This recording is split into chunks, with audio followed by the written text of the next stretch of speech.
Evening, everyone. We begin the readout tonight with the Republicans who continue to pour gasoline on the flames that led to January 6th. Now, we've seen on countless occasions how GOP lawmakers have downplayed the violence and deflected blame for the insurrection, all while defending the big lie.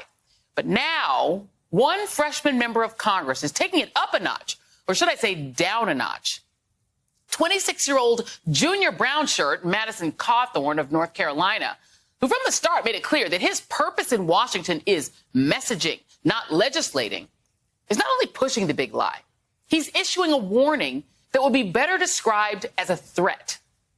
While promoting false claims of election fraud at a local GOP event on Sunday, Cawthorn raised the prospect that if Republican candidates lose future elections, the answer might be for their supporters to get violent. He even suggested that if things don't work out at the ballot box the way Republican voters want them to, even he might take up arms against his fellow Americans. See for yourself. I'll tell you, anybody who tells you that Joe Biden was dutifully elected is lying. If our election systems continue to be rigged and continue to be stolen, then it's going to lead to one place, and it's bloodshed. And I will tell you, as much as I am willing to defend our liberty at all costs, there's nothing that I would dread doing more than having to pick up arms against a fellow American. So Cawthorn, who, let's just reiterate, is not just some guy. He's a, yes, embarrassing, creepy, tree-punching, but sitting member of Congress. And here he is, clearly justifying violence based on the false pretense of a rigged election. That's the central claim of the big lie which led to the January 6th insurrection in the first place. And he's also suggesting that he condones the insurrection itself, portraying the perpetrators of the Capitol siege, who chanted, "Hang Mike Pence," and brought a noose and scaffolding with them just in case they caught him. He's praising them as heroes. Cawthorn referred to the jailed insurrectionists, who, by the way, are charged with serious crimes, including assaulting police officers by beating them and dousing them with bear spray, portraying them as political prisoners and hostages. He even mused about busting them out. Here he is doing that portion of his act. The big problem is we don't actually know where all the political prisoners are. And so if we were to actually be able to go and try and bust them out, and let me tell you, the reason why they've taken these political prisoners is because they're trying to make an example, to say, because they don't want to see the mass protests going on in Washington. And here is how Cawthorn responded when a member of the audience asked, "When's the next insurrection?" and asked when he'll be summoned back to Washington to get it on. When are you going to call us to Washington again? We are actively working on that one. Found that funny, did you? A spokesman for Cawthorn insisted to the Washington Post that the congressman, quote, is clearly advocating for violence not to occur. Really? Was that supposed to be like funny irony, Madison? Because by casting doubt on a legitimate election and then chest pumping about possible bloodshed, you are actually encouraging political violence.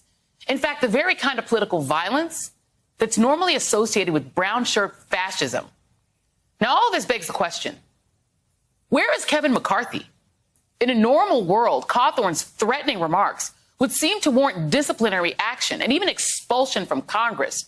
But despite our request today, the Republican leader has not made any comment.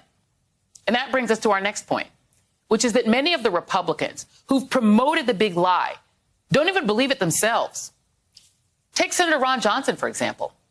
He's been pushing false claims of voter fraud since the beginning. And in May, he wouldn't even acknowledge that Biden legitimately won the election.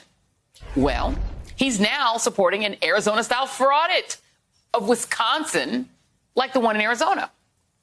However, in secretly recorded footage, we discover that when he thinks Trump's not looking, Johnson drops the Looney Tune mask and admits to investigative reporter Laura Windsor, who he assumed was a Trump supporter, that Trump legit lost the election and had only himself to blame for losing Wisconsin, and that there was nothing skewed at all about the election results. The only reason Trump lost Wisconsin is 51,000 Republican voters didn't vote for him. They voted for other Republican candidates. So you're telling me that Joe Biden won the state fair and square? Because I don't see it. I don't believe it. Well, look at the totals. It's certainly plausible. There's nothing obviously skewed about the results. There isn't. He didn't get 51,000 votes that other Republicans got. That's why he lost.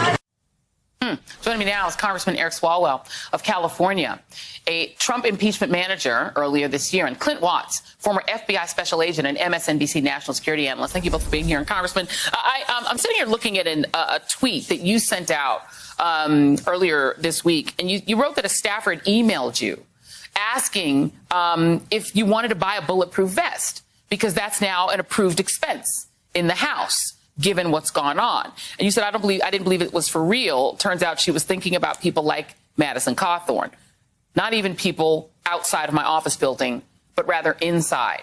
So you've got people like Madison Cawthorn who are basically spoiling for another January 6th internally. The Speaker of the House issued a statement saying, like he has several times this year, Minority Leader Kevin McCarthy is refusing to take action against a member of his conference who's calling for violence. As somebody who has to serve with this person, do you believe that it is time for Madison Cawthorn to be expelled from Congress?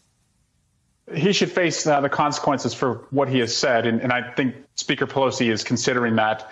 And that's what her statement reflects. And this is why Kevin McCarthy cannot be Speaker. He is not responsible enough to break from Donald Trump and just condemn basic outright violence. By the way, that aide asked me earlier tonight, she said, you didn't respond to the email. Do you want the vest? You tweeted about it. And I thought it was bananas, frankly, when she sent it to me. I thought it was a joke.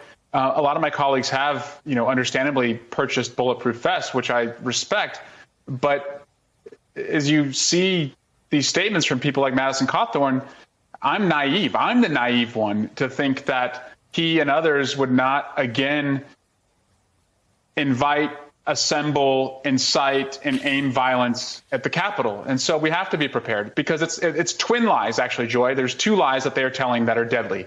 The lie about the election, where there has been continued violence in our country, and the lies about the vaccine that are inspiring people to stay unvaccinated and are literally killing us and making our kids very vulnerable to this virus.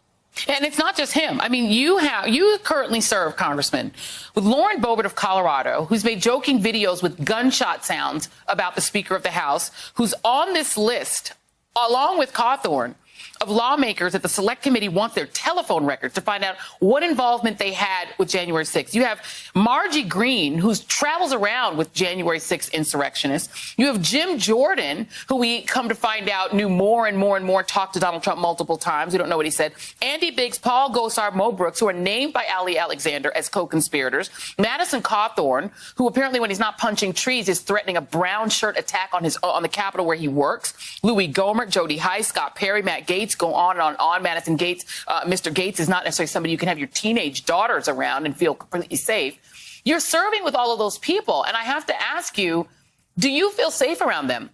Some of them are known gun owners and keep trying to bring their guns into the Capitol. Well, thank God for the Capitol Police heroes that they continue to dishonor, but I do believe that they are capable of inciting and aiming another mob at the Capitol. And if they're not condemned by their own leadership, they are only further emboldened. And so I think we have to continue to speak out against it, to call it out, and frankly, reiterate that we are a nation of law and order. And if we don't have law and order, we don't have anything as a country. And when a representative is calling for violence against members of Congress, we are very close to losing everything. Clint, the last time that we had members of the United States Congress essentially threaten the lives of fellow Americans, it was the 1860s, and we wound up in a civil war in which Americans took up arms against Americans in order to keep owning people, right? You had pro-slavery senators and others inciting to violence. We have that situation again. It is now clear, I think, to me, and I wonder if it is to you as somebody with a law enforcement background, that the insurrectionists are not just the yahoos who went after the Capitol and the Proud Boys and the extremist members of the 3 Percenters and other groups. It's members of Congress. This is almost Al-Qaeda-like. I've never seen anything like this. Have you? Joy, this is the remarkable thing. As we talk about the end of the war in Afghanistan 20 years ago, what we were looking at was incitement to violence. And the justification was always, you have to defend. It's defensive, right? We have to defend against the Americans. Listen to the language of Madison, Cawthorn, and some of these other congressmen and what they're saying. They talk about, we have to defend, we have to defend, we have to fight back. Well, guess what? Someone will. We saw this on January 6th. And what tends to happen is when they storm these places, guess who's running for cover and guess who's looking for law enforcement to help them? It's the Capitol Police that then have to protect them. And what ultimately ends up happening when these lies are revealed, guess who becomes the target of this incitement? It's often those that are speaking the lies. Madison, Cawthorn, some of these guys that are doing all this incitement to violence, they will ultimately fall victim to it if they continue to push these lies over and over again. And it also creates a response. It's a parallel response. For every incitement that they push, there's an opposite party that feels like they need to push back. That competing rhetoric, that movement to violence of many different poles results in a very dangerous system in our country. And you saw it right there in that interview, Joy, when you saw it. He asked, when do you want me to go? There was somebody in the crowd that said, when are we going back? They're asking for instructions. When they're asking for instructions like that, they already have the intent. They're just waiting for a time and a place to be pointed.